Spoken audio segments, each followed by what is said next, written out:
Hello, this is the Scribe's Report. Today, we'll be discussing Invincible by Robert Kirkman and Corey Walker, published by Image Comics. Invincible is a story detailing the challenges of coming of age. It's one man's journey to overcome imperialism and his culture's violent nature.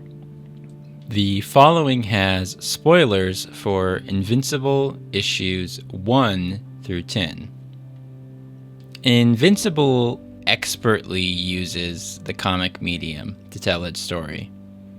Scott McCloud, author of Understanding Comics, The Invisible Art, mentions that historically, visual art and writing were separate forms of expression until the early 1900s, when Dadaists and other leading artists began using words and visuals together. McCloud mentions that comics have multiple options on how words and visual art can be combined, and Invincible primarily uses an additive combo, where words amplify or elaborate on an image or vice versa. However, some pages in Invincible use words and images interdependently, meaning they convey an idea that neither could convey alone. Searching for interdependent panels was a fun exercise, and it made me stop and consider if a page needed words to convey the story. Many times, I felt the art alone could convey roughly the same story. However, I did eventually find an example of interdependence, and it comes from Invincible issue 9, page 216, which is the Mahler twins' full introduction. The twins are first introduced in issue 2, but at that moment, we don't know much about them. We know that they're criminals, we know that they look similar, and at least one of them is named Mahler. Issue 9 features their first conversation on which of them is the original and which of them is the clone. Consider these examples. Here we have just the panel art. We can see the Mahler twins, and we can see that they have the immortal on a bench, but we don't know what they're talking about. There's no way of knowing that they're twins. Let's look at their conversation isolated. Well, it's immediately clear that there are two people talking and they each believe the other is a clone.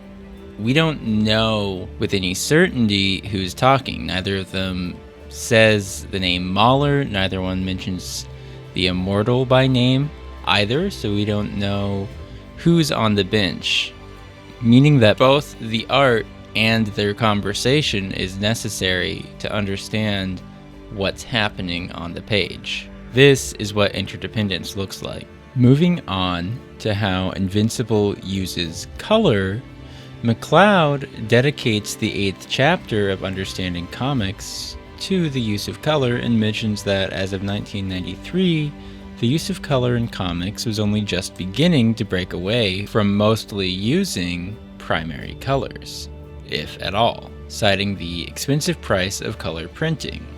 The colorist for Invincible during issues 1 through 10 was Bill Crabtree, and immediately Invincible stands out. The beginning of Invincible's run mostly uses flat colors and light shading, with occasional dramatic shading for dramatic moments or other situations where it might be realistic for heavy shading. Additionally, Invincible uses muted colors in low light situations, like in issue 5, page 118, when Mark is in outer space after fighting Alan the Alien. Previously, I've talked about how when Nolan tells Mark his first story on where he comes from, and when he later retells it, that the color is different in those panels, but unfortunately that rehashing occurs in issue 11, so we'll save that for another day. McCloud mentions that color can grant comics an iconic power that leads specific colors to being associated with specific characters. A notable instance of this is in issue 7, which introduces the Guardians of the Globe. It's clear that the original lineup of the Guardians were an homage to the Justice League, but the section of issue 7 dedicated to Darkwing goes a step further and introduces Midnight City, an entire section of the city that is enrobed in constant darkness. Consider that page next to an example from Batman. The red sky and dark shadows are defining characteristics of Batman, especially for any fan of the animated series from 1992 to 1995. Another thing that I really enjoy about Batman is its use of rain, which is an alternative method to raising the stakes where darkness is the regular. Of course, Gotham is not cursed to eternal darkness. Batman is just busy being Bruce Wayne during the day. Moving on, I don't read comics often, and when I do, I tend to read manga. One manga that I didn't finish but really enjoyed reading is called Bakuman by Sugumi Ohba, who is best known for being the author of Death Note. Bakuman covers 2 aspiring mangaka, and it additionally details a lot about the Japanese manga industry. While Invincible isn't focused on comics and their creation, Mark Grayson, the main character, was an avid reader of comics prior to his responsibilities as Invincible. And one of my favorite recurring parts of the series is when Mark visits his regular comic shop. In issue 10 on page 232, Mark meets Flip Schaff, the creator of his favorite comic, Science Dog, as it's known in the comic, and Mark compliments how fast and steady the release of Science Dog has been, to which Schaff replies that he just reuses art wherever he can.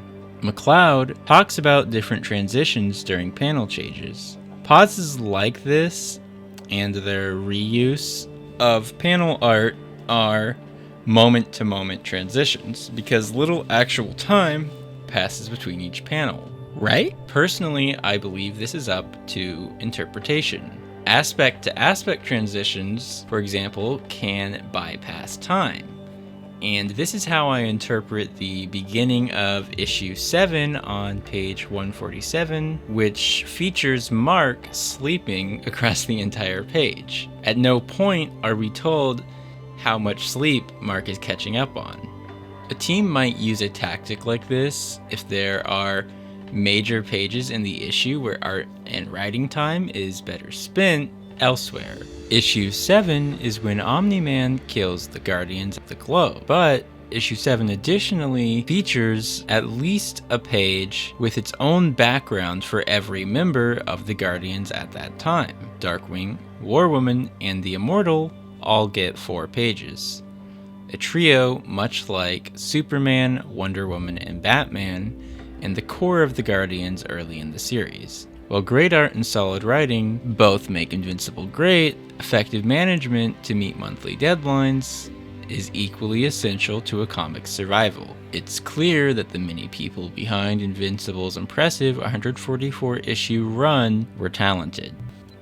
Much like Bakuman, issue 10 of Invincible provides valuable insight on the comic creation process, which I enjoy reading about as a fellow artist.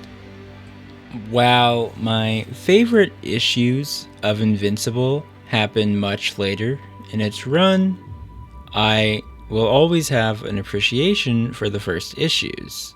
After all, you can't have a fantastic ending without first having a beginning. Thank you for listening.